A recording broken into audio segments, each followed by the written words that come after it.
Welcome back everyone, Oz here, and today I've got some r/AmITheDevil for you all. As per usual, I'll be reading the posts, giving you my own opinion, and I hope you do the same down in the comments below. And without further ado, let's jump right into it. r/AmITheAsshole. Am I the asshole for telling my wife that she doesn't need to be with her sick friend at the hospital? So, my wife has a friend from childhood named Anthony. I'm being completely honest here when I say that he and I don't get along. It's not like he's rude or disrespectful, nothing like that. But all I feel towards him is annoyance, so to speak, because of how much my wife sees him. He lives alone and now suffers from a medical condition, cancer, that requires him to go to the hospital regularly to receive treatment. I found out that my wife promised him to go with him to his every chemo treatment as support. She said it's a commitment she made to be there for him during his rough time since he has no one else beside him. Okay, I had no issue with that at first, but then this started affecting me. E.g., I can't go see my friends because I have to stay with my son on X day so my wife could be with Anthony for his treatment, etc., etc. I've talked to her about this, but she said that Anthony needs company and that she's just being supportive, and this is when he needs her the most. I let it go, but last week was just kind of my last straw. Anthony had another chemo session treatment, and my wife wanted to go with him and asked me to stay home with our son.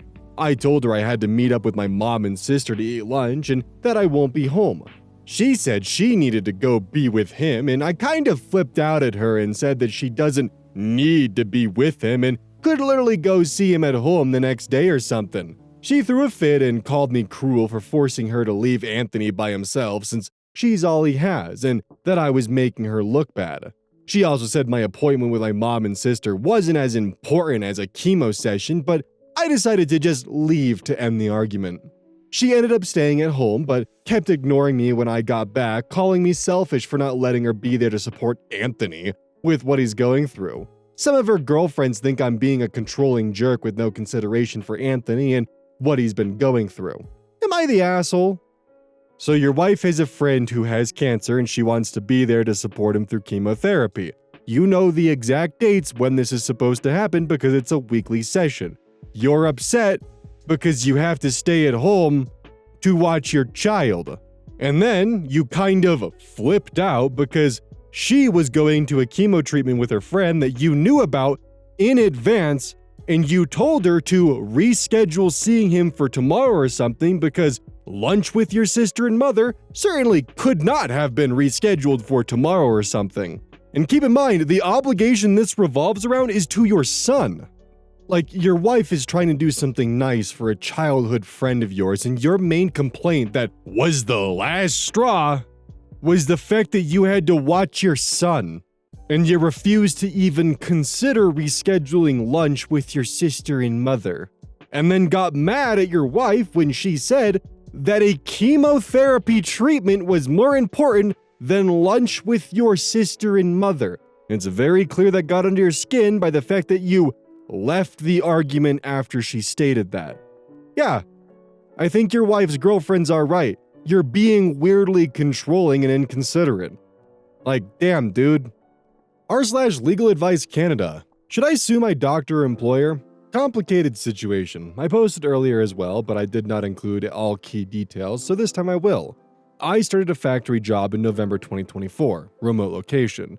As a precautionary measure, I always wore my own earmuffs and earplugs every time I worked, even though the other employees did not seem to take hearing protection that seriously. One day, I did not have earplugs because my order did not come, postal strike issue, but I did not want to take the risk of skipping work, so as a makeshift option, I chewed some gum and shoved it into my ears to use as earplugs. It worked really well. But after 8 hours, the gum went into my ear canal and I had to go to the hospital to get it removed. After the removal, the doctor noted I had a lot of earwax. He then made the executive decision to scrape out earwax from my right ear canal without asking me first. He was about to do it to my left ear, but I told him to stop. 2 days later, I went to work, but I still don't have earplugs. I only used my earmuffs, which I thought would be enough protection. About 1 to 2 days later, I acquired reactive tinnitus and dysacousis in my right ear, which is also the ear where the doctor scraped earwax from. I'm still unsure how I got tinnitus. One theory is that the noise level at work went above the danger limit and my earmuffs were not enough protection. Another theory is that when the doctor scraped out earwax from my ear, he ended up exposing my eardrum to a new, raw level of sound which is not accustomed to after being protected by earwax for years, possibly decades. And so my auditory systems could not handle this new level of sound, which also might explain why the dysacousis is occurring in the right ear but not the left ear. Because my tinnitus is reactive, I'm now extremely sensitive to sound and I cannot work in any type of noisy environment. My prospects have become limited. Can someone please tell me what to do? I've been advised to file a claim at the Workers' Compensation Board, but what if it's not the company's fault? What if it's the doctor who caused this entire situation by meddling with my ear? Do I hold the doctor responsible? Who do I report this to? Now, the key issue I missed out last time, shoving chewing gum in your ear cannot cause tinnitus. Tinnitus indicates damage to the inner ear hair cells, which are behind the eardrum, and it usually happens by acoustic shock. See, people like this are the reason why ridiculous warning signs exist. People do stupid shit all the time, and apparently one of them is putting chewing gum in your ears and expecting it to work like an earplug and an earmuff, which apparently it did. Good for him, but he had to go to the hospital. Thank God he's Canadian because probably would have been a really weird expense to have to justify to your insurance. Like, buddy put a foreign object in his ear, irritated the shit out of it, is arguing that it's a good thing that he had possibly decades of earwax built up to keep his ears safe from sound, and is now trying to figure out who he can hold liable for it. And also, I don't think you'd really have a case if you go up in front of a medical board and try to argue that, yeah, my doctor cleaned out a decade's worth of earwax and I'm trying to sue because of that. That's just ridiculous. I think at minimum you might have a case about them not providing ear protection at your workplace, but that's probably it. It still doesn't change the fact that you put chewing gum in your ears. Buddy, what were you thinking? Like, I admire the fact that you want to protect your ears, but if you're going to be doing that, at least invest in some good earmuffs that actually have active noise canceling features on them. They're a little pricey, but they're hella worth it. Plus, it doesn't mean they have to buy 500 pairs of earplugs and go through them like a motherfucker just to keep your ears protected, which I could see an argument that your company should be providing some form of ear protection on site, but still. Chewing gum? Really? R/am I the asshole? Am I the asshole for getting the class pizza party canceled? My kid's class is having a pizza party. It was announced at the PTA meeting, and the teacher asked for donations. I admit I spoke up. I explained that I don't believe in using food as a reward. I had a really unhealthy relationship with food growing up because it was constantly used as a reward or punishment, and it led to some serious issues. I'm really passionate about raising my kids with a healthy mindset about food. In our house, no processed foods, no dyes, we avoid seed oils and junk food as much as possible, and focus on eating when hungry and listening to your body. And treats are allowed, but homemade and with real ingredients.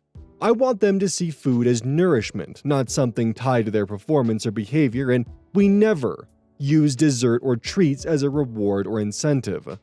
So at the meeting, I said I didn't support the pizza party. I explained my reasoning about not wanting to link rewards to junk food and suggested alternatives like extra recess, a fun class game, or some other non-food related social event. I felt like some of the other parents seemed thoughtful about what I said, maybe even a little concerned, like they hadn't considered it before. Well, I got an email from the teacher later that day. She accused me of overstepping, saying my comments were inappropriate, caused drama, and that now other parents are apparently complaining and the pizza party is canceled, though no one spoke up at the meeting. She basically told me not to come back to future meetings. Honestly, I'm second-guessing myself now. I know I'm pretty strict about food, but I genuinely believe I'm doing what's best for my kids and trying to promote healthy habits. Was I out of line? Am I the asshole for not speaking up? I just don't want to contribute to the unhealthy relationships so many kids have with food. I feel like if I don't say something, I'm complicit. But maybe I should have just kept my mouth shut. So, before we get into the eating disorder aspect of this and the potential problems down the line, I just want to say this is a horrible move to do as a parent because All it takes is one of those parents to go home and tell their kid, hey, did you know, name of OP's child, is the reason you're not going to get a pizza party? And that shit's going to spread like wildfire through the classroom, and your child is just going to get bullied for this. Like, this is a really bad idea. Also, just on a second note, because I went through this, I grew up in a household that was very restrictive on food quality and food types. Granted, nowhere even close to being what OP is trying to do, but still. The moment that I had freedom, I was eating nothing but just garbage for my body. Fast food, just anything I can get my hands on, entire 12 packs of King Hawaiian rolls. You name it, I was gorging. It was not good for my body, and it took me a bit before I actually realized this is not good for me, turned things around, and was a bit more health conscious about what I was consuming on a daily basis. But I know that it's common experience for people who go through restrictive diets. Once they finally are free from it, they end up overindulging in a lot of other quote-unquote forbidden foods. Like, it really does sound like OP here is trading out one eating disorder for their children for perhaps several more down the line. And this is just going to turn into some pretty destructive behaviors. And don't get me wrong, there is nothing wrong with promoting a healthy eating lifestyle, but actively cutting off any potential source of fun food for a child is going to cause them to further seek out the forbidden foods. Not to mention, it's also going to be socially isolating as fuck, because now they're not going to be able to go with their friends to birthday parties and shit like that and enjoy foods with them. There's also the whole pizza party thing, and the kid might get blamed for the pizza party being canceled, and it's just going to be not good for them down the line. There's probably an eating disorder title for this, where you're specifically focusing on the healthy foods and isolating yourself socially, mentally, and just also probably dealing with nutritional issues because you're so focused on the healthiest lifestyle possible that you're actually hurting yourself in the process. I'd be curious if there was some kind of name for that. Am I the asshole? Am I the asshole for banning my brother from bringing his Indian girlfriend to my wedding? Title sounds very bad and horribly racist, but let me clarify. So my brother, he's 25, has been dating an American-born girl to Indian parents since last year. She's 23. Her parents do not like their relationship because he's white and probably prefer her to find an Indian man. He has been trying to gain their approval but failing, and from what he said, they continue to shrug him off and actively exclude him if she tries to bring him to her family events. This has annoyed me, because my brother is one of the nicest people I know. In the meantime, I proposed to my girlfriend and we're sending out invites to everyone. I came to the difficult decision that since his girlfriend's family will not accept him, we will not accept her. I talked it over with my girlfriend and told her how strongly I feel about this, and she agreed. Now, I didn't want to spring this up on her, so I asked his girlfriend if we could meet up, and I sat down with her and explained that in good conscience, I could not invite her to her wedding if her family cannot accept my brother, and I essentially boiled it down to, if they don't want my brother, we don't want you. I told her she will be banned from all of our future family events until something changes with her parents in regards to my brother. She got upset about it, and this caused a huge divide in my family. My brother, obviously, is against it, but I wanted to do it out of support for him.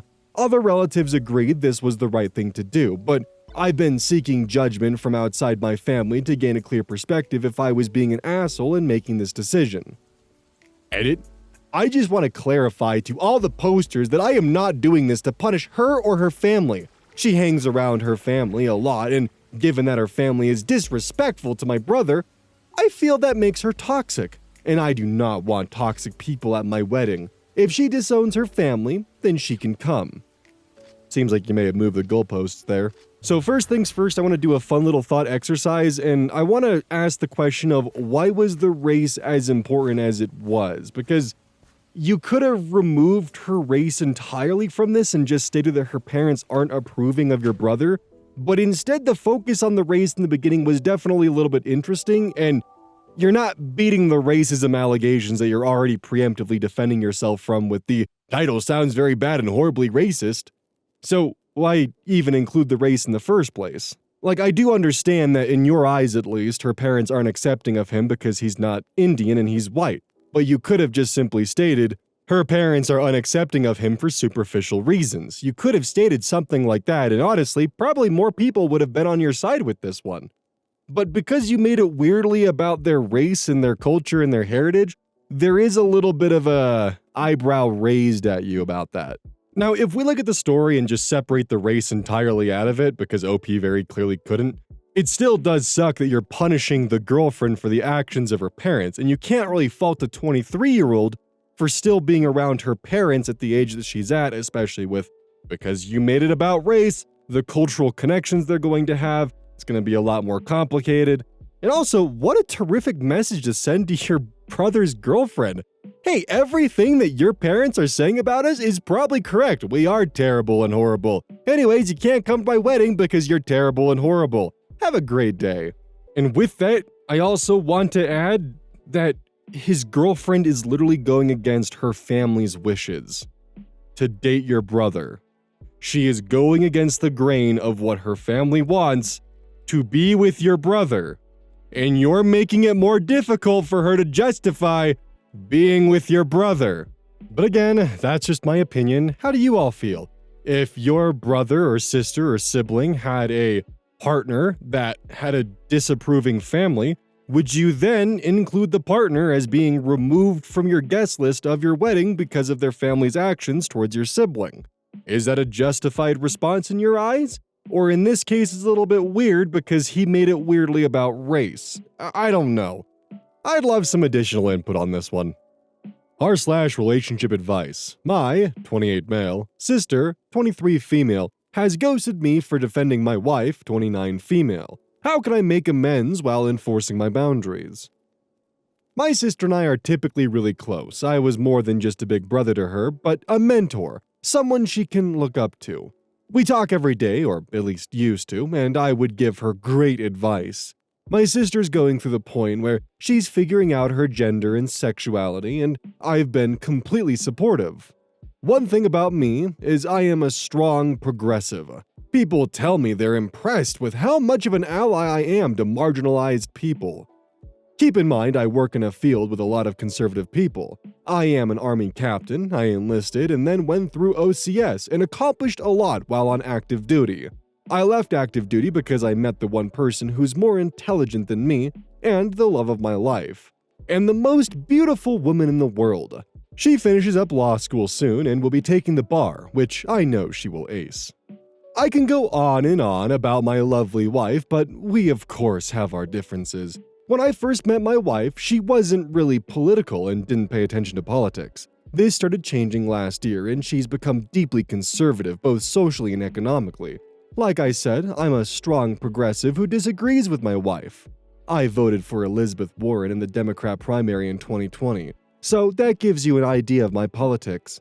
And I've earned lots of praise from marginalized people, so my wife and I find each other on the opposing side of the political battle. That being said, we haven't let that stop the love we have for each other.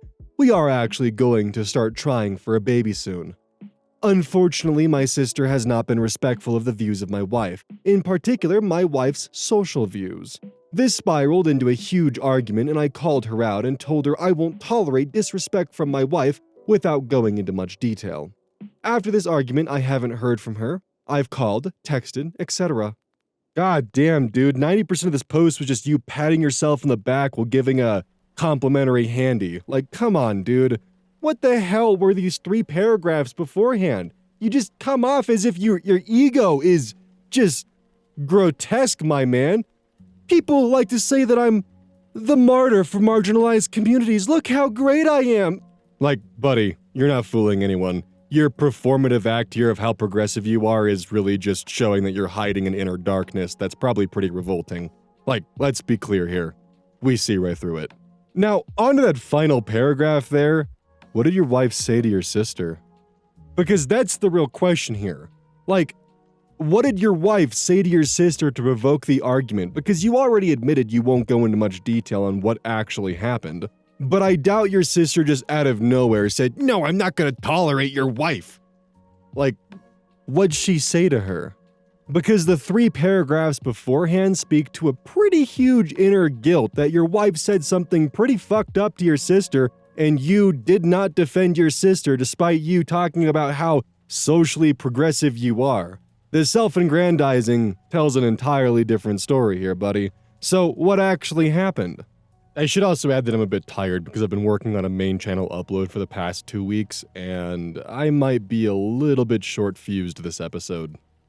This was posted in r/petfree, which is a subreddit dedicated to the dislike of having an animal as a pet. This post was so insane that the moderators of r/petfree removed this. It's time to crack down on pet nutters and their out-of-control hobby. For too long, pet nutters have been allowed to impose their selfish obsession with animals on the rest of us. They treat their yappy little mutts and filthy furballs like royalty, while expecting the rest of society to tolerate the noise, the smell, the allergens, and the environmental destruction. Enough is enough. It's time for serious reform. 1. Mandatory licensing and psychological evaluations. Let's be real. Most pet nutters, can you stop calling them pet nutters? Good God. Such a weird thing to say, especially with the more modern connotations of what nutting means. Ugh. Anyways, let's be real. Most pet nutters are emotionally unstable. If you can't function without clinging to an animal for support, maybe you should be in therapy instead of forcing the rest of us to endure your barking, shedding, and unsolicited pet photos. All prospective pet owners should undergo psychological screenings to determine if they're fit to own an animal, or if they just need a hobby that doesn't involve hoarding living creatures. 2. Strict pet quotas and housing regulations. There's no reason every other apartment, neighborhood, and public space should be infested with animals.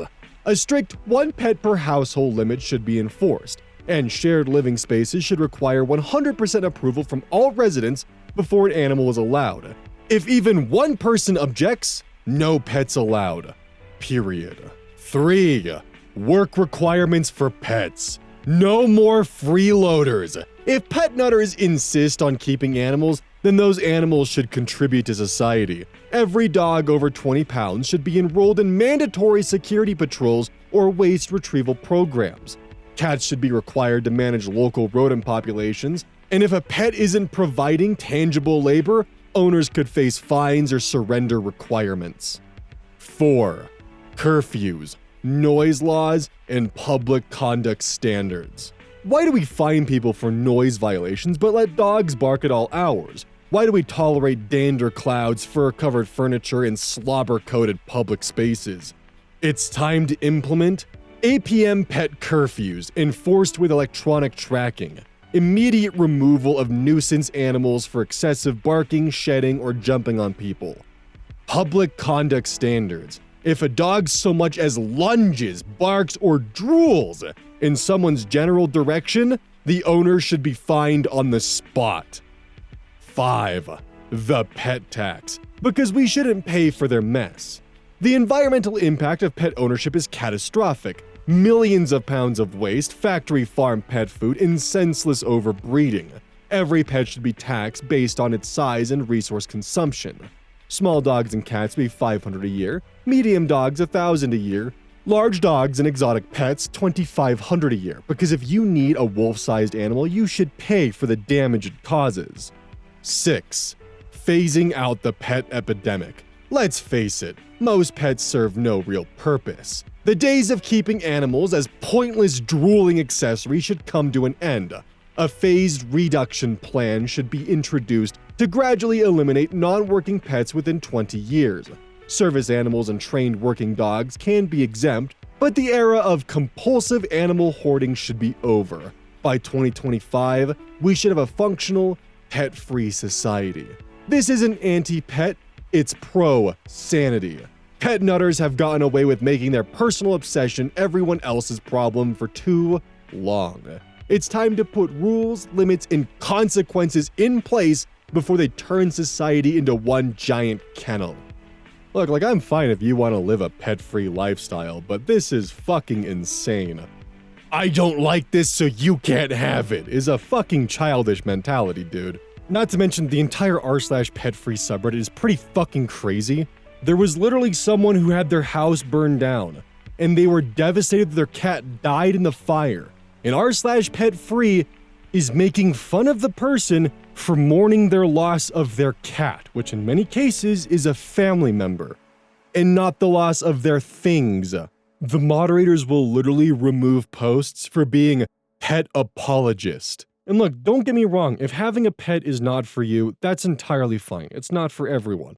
But to attack other people for just simply enjoying the company that an animal can bring is just fucking ridiculous. And yeah, a lot of us do agree. The neighbors that have their dogs out late at night that are barking, that shit's bullshit. Most of us don't like that either. But promoting what's essentially diet fascism for your pets is just fucking crazy. An electronic tracking system to make sure that your pets are abiding by a curfew, forcing them to work?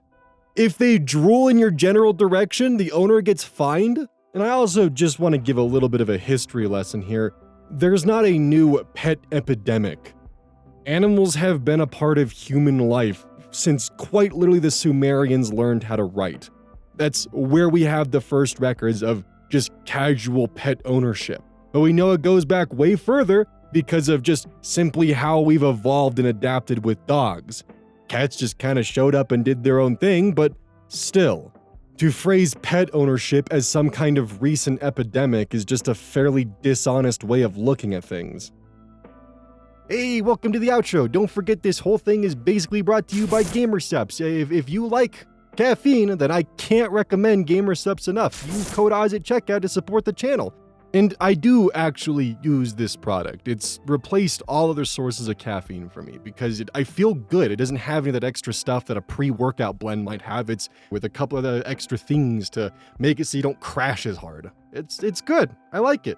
Personally, if you really want a good flavor, try the Soda Pressing Pear or even the Dragon Fruit Punch. Those two are my personal favorites right now.